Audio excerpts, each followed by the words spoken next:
Months after Alan stole my commission, he called me asking for help. His voice sounded careful, almost polite. I didn't answer. I watched the phone ring until it stopped. By then, the damage wasn't aimed at me anymore. It started on a Friday night. The deal closed at 9:47 p.m. I remember the time because my hands shook when I clicked send. I had chased that client for 3 months.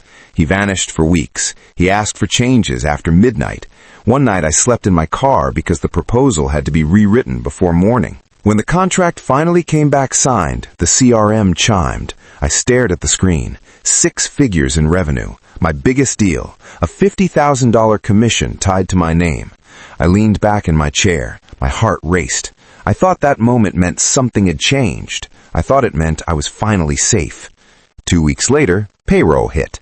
Base salary showed up. Commission showed $0.00. I refreshed the page twice. Then I stood up and walked to Alan's office, already knowing the conversation wouldn't go the way I hoped. Alan looked up and smiled before I spoke. He leaned back in his chair, always calm, always a little smug, as if the world owed him a favor he hadn't yet taken. That arrogance had a way of making people doubt themselves even before a word was said. "Ah," he said, tapping his keyboard. "That account was reassigned." I didn't understand, so he turned the monitor toward me. The account owner field had changed. My name was gone. His name sat there instead.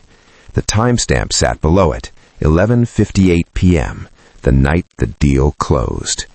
"You're still getting experience," he said. "That's worth more long term." My ears rang, but I kept my voice steady. "That was my deal," I said.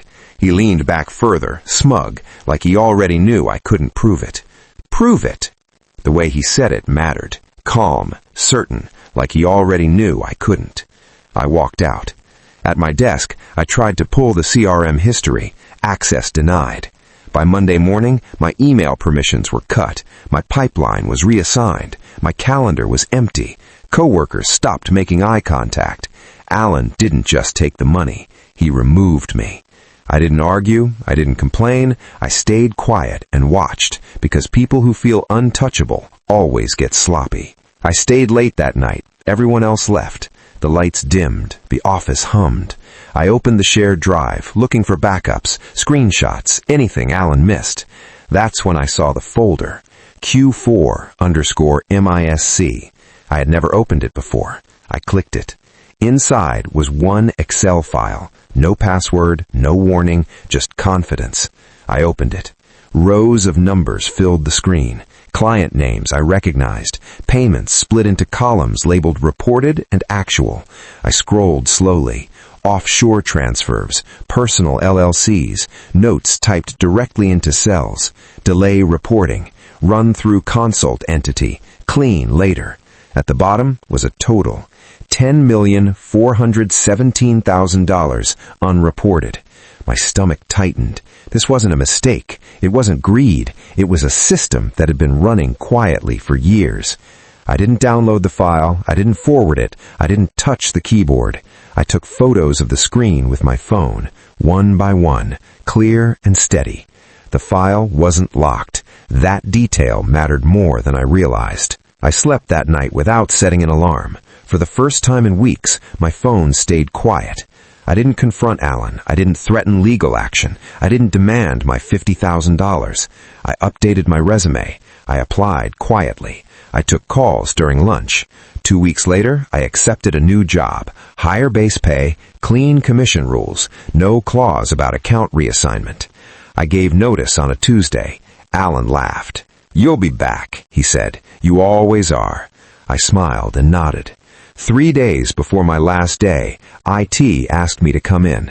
The room was small, no windows. 2 people sat across from me, one laptop open, one notepad. They asked why I stayed late. They asked what folders I accessed. They asked if I downloaded anything. They slid a printed log across the table, timestamps, file paths, late nights. This wasn't casual. If they framed it wrong, I could lose my new job before it started. I answered slowly, only facts, no emotion. I left knowing it wasn't over, and for a full week, the silence was worse than any accusation. Nothing happened for 7 days. No emails, no calls, No follow-up. Then it stopped. Quietly. On my first Friday at the new job, I didn't rush anything. I used my personal laptop, public Wi-Fi, no company systems.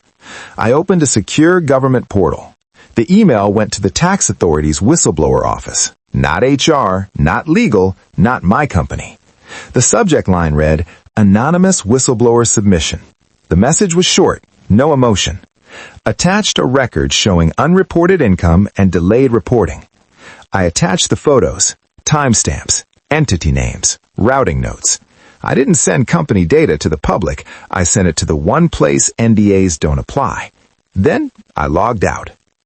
3 weeks later, a former coworker texted me one word, raid. I stared at the screen, knowing Alan still thought the worst was behind him. I watched the chaos unfold from my new office. News traveled fast. Unmarked cars, boxes carried out, IT shutting down servers. The company was frozen midday. Employees escorted to meeting rooms.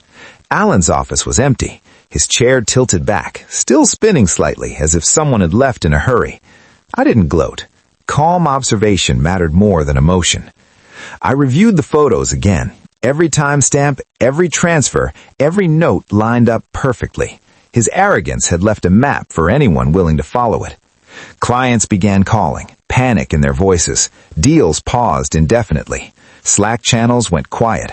Rumors swirled about audits, leaks, and investigations. I leaned back in my chair and sipped coffee. The quiet dominance felt better than any paycheck. My phone buzzed. A message from an unknown number. One word. Help. 3 days later, the pressure on Alan intensified. Internal investigations escalated. Lawyers walked the halls. IT admins had detailed logs. The tiniest misstep would expose him further. He still didn't know I had sent the submission. That was the key. Every call he dodged, every hesitant answer, fed the chain reaction I had triggered. From my new desk, I monitored public filings and industry chatter. The ripple effect was undeniable. Partners were reassessing relationships. Regulatory interest was growing. A former coworker sent me a photo of Alan at a courthouse, his face pale, hands trembling, a folder clutched like a shield. He had no idea I was behind it. Weeks passed. Alan's world unraveled quietly but systematically. Emails sent at odd hours, unexplained absences, missed deadlines. I stayed in my lane. New clients, new responsibilities.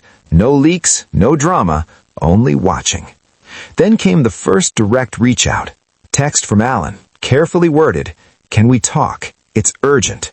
I didn't reply. Calm and measured was the plan. Every interaction from him now was a sign of desperation. I saw a public notice that the IRS had frozen accounts tied to him.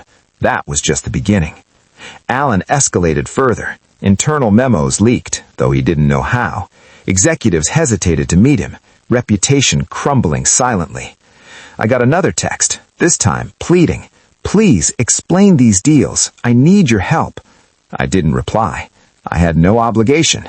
Patience, documentation, and timing had done more than threats ever could. I realized Alan's personal assets were now under review. The dominoes were falling, all without a single word from me. 6 months later, the company quietly dissolved. Alan's LinkedIn disappeared, his email inactive, the office emptied without a goodbye. The $50,000 commission? I never got it, but watching competence and facts do the work, that was better than money. Sometimes the smartest revenge isn't getting even, it's letting truth and patience dismantle arrogance. Have you ever stayed calm when someone underestimated you? How did it turn out? If you want more stories like this, methodical, satisfying, and relentless, like and subscribe.